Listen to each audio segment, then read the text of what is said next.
ভূমিমন্ত্রী নারায়ণ চন্দ্র চন্দ বলেছেন, প্রশাসনের কর্মকর্তাদের সৎ হতে হবে, অন্যথায় তাদের ছাড় দেওয়া হবে না।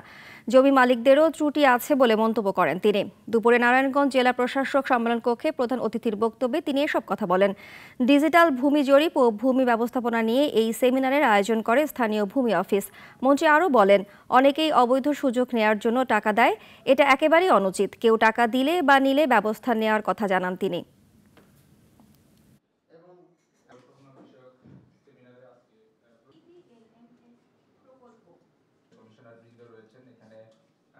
তো আমাদের প্রতিনিধি যারা রয়েছেন, ইউনিয়ন পরিষদ, মিউনিসিপ্যালিটি, সিটি কর্পোরেশন, এখানকার যারা দেন, তারা এগুলি ভালো জেনে শুনে দেবেন।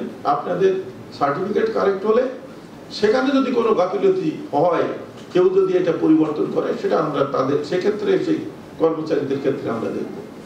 একমাত্র ওয়ালটন এসি দিচ্ছে 1 বছরের রিপ্লেসমেন্ট গ্যারান্টি।